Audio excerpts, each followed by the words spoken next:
Dr. Zixthaler's 6 arms trembled as she held the bioscanner, her crystalline eyes darting nervously between the massive creature on the examination table and the surprisingly calm human standing beside it. The predator, a Vorthak hunting beast from the outer rim, let out another bone-rattling growl that made the metal walls of the veterinary clinic vibrate. "By the 7 moons of Kepler," Dr. Zixthaler whispered, her translator implant converting her native clicks and whistles into standard galactic. "Its neural activity is off the charts. Heart rate elevated, muscle tension at maximum. This creature is preparing to kill something."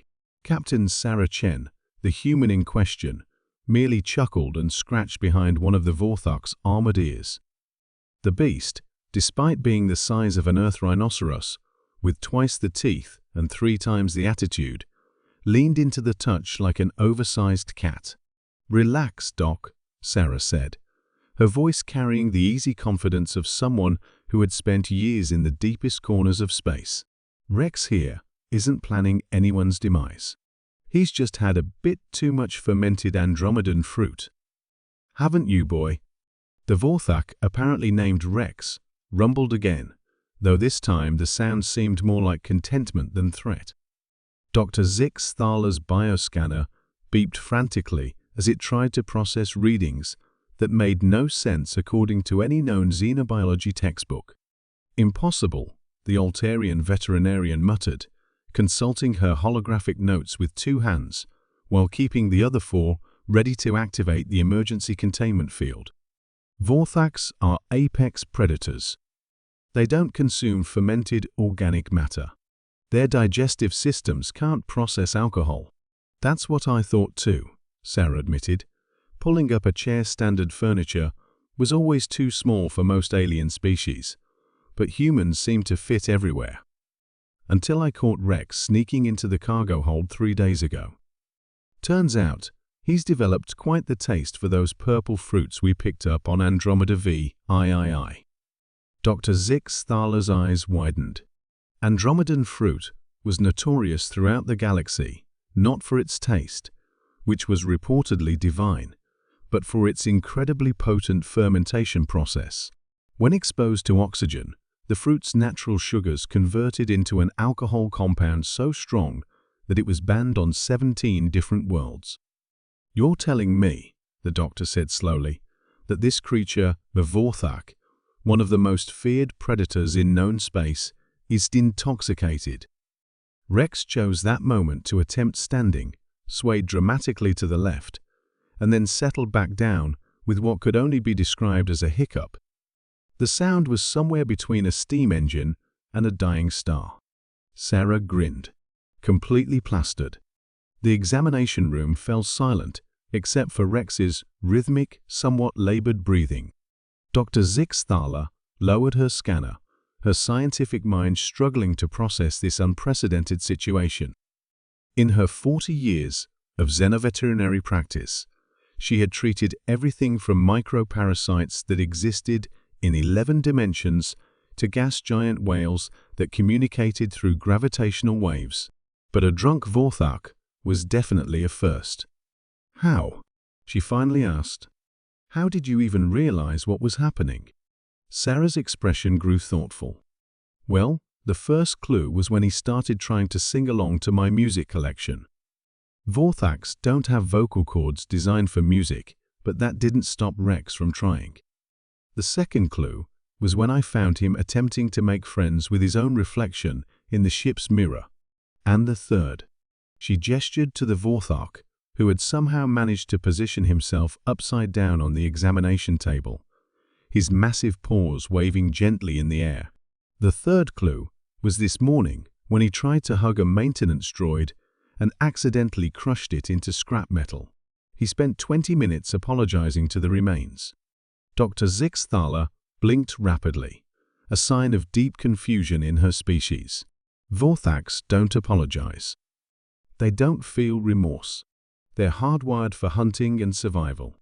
"Maybe that's true when they're sober," Sarah said, absently patting Rex's exposed belly. The creature made a sound suspiciously similar to purring. But drunk Rex seems to have discovered empathy, friendship, and apparently a love for terrible human pop music from the 2008 ES. The veterinarian approached cautiously, scanner still in hand. This could revolutionize our understanding of Vorthak psychology. If alcohol affects their brain chemistry to this degree, it might indicate that their aggressive behavior is more learned than instinctual. Or, Sarah suggested, it might just mean that everyone needs to unwind sometimes, regardless of species. Rex suddenly rolled over, nearly falling off the table in the process. Sarah caught him with practiced ease, the benefit of 3 years as his handler, and helped him settle into a more stable position. The Vorthak looked up at her with eyes that, despite being compound and thoroughly alien, somehow managed to convey gratitude and mild embarrassment. The good news, Dr. Zixthala announced after taking several readings, is that his vital signs are stable. The alcohol should metabolize within the next 12 hours, assuming Vorthak physiology processes it similarly to other carbon-based species. And the bad news?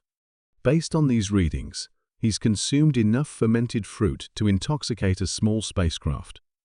He's going to have what humans call a hangover of truly epic proportions. Sarah winced sympathetically. Poor guy. I'll make sure he has plenty of water and a quiet place to recover. As if understanding the conversation, Rex let out a mournful whine and covered his eyes with one massive paw.